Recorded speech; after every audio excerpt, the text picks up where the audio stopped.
নমস্কাৰ আপোনালোকে চাই আছে এনকেটিভি প্লাছ ৱেব আৰু মই ডিম্পি।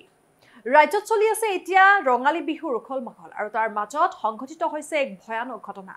মাকৈ কিনিবলৈ যোৱা ব্যৱসায়িক ওপৰজুপৰি আক্ৰমণ কৰিলে এটি দুৰ্বৃত্তৰ দলে।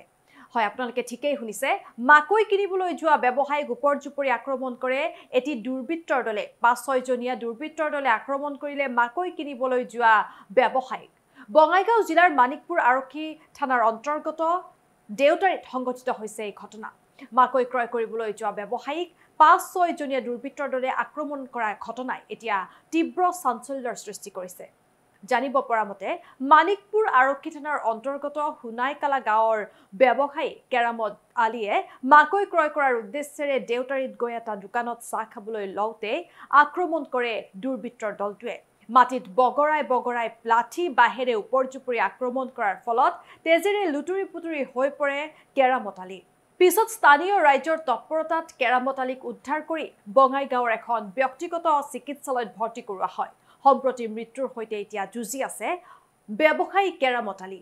ইফালে ঘটনা সংক্ৰান্তত মানিকপুৰ আৰক্ষীক খবৰ দিয়াত মানিকপুৰ আৰক্ষী থানাৰ ভাৰপ্ৰাপ্ত বিষয়া মণিময় তামুলীৰ নেতৃত্বত আৰক্ষীৰ এটা দলে ঘটনাস্থলীত উপস্থিত হৈ ৩জনকৈ দুৰ্বৃত্তক আটক কৰিবলৈ সক্ষম হয়। ৩জন দুৰ্বৃত্ত ক্ৰমে মুছলিম আলী, ইছমাইল হুছেইন, মনছেৰ আলী বৰ্তমান আৰক্ষীৰ জিম্মাত। এই ঘটনাই সমগ্ৰ অঞ্চলত এতিয়া তীব্ৰ চাঞ্চল্যৰ সৃষ্টি কৰিছে। কেৰামত আলী ঘৰটো একদম মোৰ লগতে একে বুলি কোৱা যায়। পিছত সি ৰাতিপুৱা ঘৰৰ পৰা ওলাই শুনে ঘৰত চাহ খাই ময়দান বজাৰত গৈছে। আমি জনামত আৰু সি বোলে মাকৈ কিবা বিক্ৰী কৰিব, সেই ক্ষেত্ৰত গৈছে। যোৱাৰ পিছত অকস্মাত তাক মাৰপিট কৰিছে। আমি যাই দেখা পালোঁ যে ঘৰৰ পৰাই গ'লোঁ। আমি যোৱাৰ পিছত দেখা পালোঁ যে লাঠি চাৰি জং চং এইবিলাক অলপ দেখা পালোঁ। তাত ইফালে পুলিচ আহি গ'ল। পুলিচ অহাৰ পিছত বস্তুটো তদাৰক কৰিল, যিখিনি জানিব লাগে ৰাইজৰ পৰা সোধা পোছা কৰিল। আৰু তেতিয়া আমাকো সুধিলে, ময়ো ক'লোঁ তেতিয়া এইবিলাক ছাৰ আগৰ পৰা বেয়া মানুহ। এখেতৰ গাঁৱৰ সম্পূৰ্ণ মানুহে জানে যে এখেতে আজিৰ পৰা ১৫-২০ বছৰ বেলেগ মানুহক অত্যাচাৰ কৰে আৰু বছৰতে 4-5টা থানাত কেছ হৈ থাকে। আৰু সেই মানুহটো তেতিয়া মই তাতে কৈছিলোঁ যে এনেকুৱা দুষ্কৃতি মানুহ আমাৰ অঞ্চলত থাকিব দিয়া নহ'ব, ৰিজাৰ্ভ থাকিব নহয়, এই পৰিয়ালটো উচ্ছেদ কৰিব লাগে। তেতিয়া বাকী দেউতাই ৰাইজখিনি শান্তিত থাকিব পাৰিব। এই যে মাকৈ হেৰি ৫০০-৬০০ টকা আছিল বুলি আমি শুনিছোঁ। চাহ দোকান চাহ খাই ওলাইছিল, মই এইটো দেখা পাইছোঁ। কেৰামত আলী আৰু এই হুছেইন আলী নামৰ হাছান আলী নামৰ দুজন ল'ৰাই দেউতাৰী এই কৰিম আলী মাকৈ বিক্ৰী কৰিব বুলি কৈছিল। পাছত সিহঁতৰ তাতে যাব বুলি মানে ৰাতিপুৱা মোকো কৈছে কথাটো কেৰামতে। পাছত যোৱা অৱস্থাতে মানে ময়দান বজাৰত তাতে যাই মানে চাহ খাব বুলি এটা দোকানত বহিলে।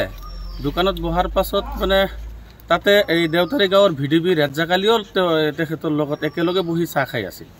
আৰু সেই সময়তে অতৰ্কিতে আমি শুনামতে, আমি সেই সময়ত তাতেতো নাছিলোঁ, অতৰ্কিতে যাই সিহঁতক ৫-৬ জনীয়া এটা দলে মানে এনেকুৱা আক্ৰমণ কৰিলে যে সেই দোকানৰ পৰা দোকানৰ বেৰ ভাঙি পিছফালে পেলাই একেবাৰে হত্যা কৰাৰ পৰিকল্পনা কৰা যেন অনুভৱ হয় আৰু কি। তেনেকুৱা আমি খবৰ পাই যোৱাৰ পিছত দেখিলোঁ সেই গাঁৱৰ ৰাইজেই সিহঁতক মানে কি ৰক্ষা কৰিছে, নহ'লে হয়তো আজি কিজানি এটা মানে অপৰিকল্পিত পৰিস্থিতিৰ মানে সৃষ্টি হ'লহেঁতেন বুলি মোৰ এটা অনুমান হয়। পাছত তাতে যাই শুনা পালোঁ VDPয়ে লগে লগে আৰক্ষীক খবৰ দিছে। আৰক্ষীয়ে গৈ মানে কেৰামত আলীকো উদ্ধাৰ কৰিলে। লগতে এই কালপিটৰ পৰা 3জন কালপিটক মানে কৰায়ত্ব কৰিবলৈ আৰক্ষীয়ে সক্ষম হৈছে। বিশেষকৈ মই মানিকপুৰ আৰক্ষী থানাৰ যিবিলাক আৰক্ষী আজি তাতে ফিল্ডত গৈছিল সিহঁতক মই ধন্যবাদ দিব বিচাৰিছোঁ যে আমাৰ আচলতে ৰাইজৰ দাবী আছিল 24 ঘণ্টাৰ ভিতৰতে আসামীক কৰায়ত্ব কৰিব লাগে বুলি, কিন্তু সিহঁতে 24 ঘণ্টা নহয় 1 ঘণ্টা পাৰ নহওঁতেই যে তেখেতসকলে মানে 3জন আসামীক কৰায়ত্ব কৰিবলৈ সক্ষম হৈছে, তাৰ বাবে বিশেষভাৱে মই বঙাইগাঁও জিলাৰ মানিকপুৰ আৰক্ষী চকীৰ অন্তৰ্গত আৰক্ষী বিষয়াসকলক মই ধন্যবাদ জনাইছোঁ। লগতে কালপিটসকলক উচিত শাস্তি বিহিব লাগে বুলি মই দাবী জনাইছোঁ।